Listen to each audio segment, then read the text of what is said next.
Although the markets traded indecisively today in the Dow, it didn't show anything that would show that this uptrend is over. As long as we're above the T-line, you remain long.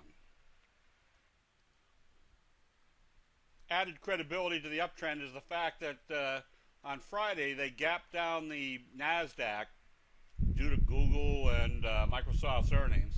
But you can see after they opened it, they were trading positive, which basically tells you the bulls are still in this market. They weren't coming out of it. Today they traded higher. So as long as this trend stays above the T-line, you got to consider that this is in an uptrend.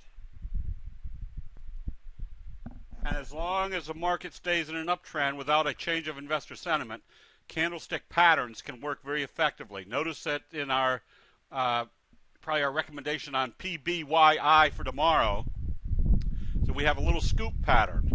This is coming out of a fry pan bottom that did a bullish engulfing signal right on the 50-day moving average, stayed above the T-line, did a scoop pattern, which is very easy to identify, a flat trading area with a pullback and then a slingshot effect to the upside, which means their upside potential is basically the same as this trend move right here. Now, as long as the indexes do not show any severe change of investor sentiment, investor confidence is going to keep building on these stocks that are moving up, especially if they've moved up, consolidated, now they're ready for the next move up.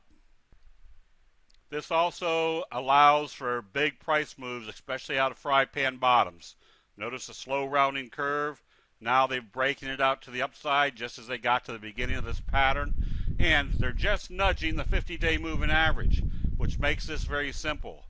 If they open positive, you're going to have a doji sandwich. A doji sandwich will illustrate or represent another day like this over here. Number one. Number two, that means the 50-day moving average is not acting as a resistance, which means now you can pretty well predict that they're going to fill this gap and then potentially test the 200-day moving average. Putting these simple factors of what investor sentiment does time after time allows the candlestick investor to be in the right place at the right time. That'll be it. We'll see you in the chat rooms.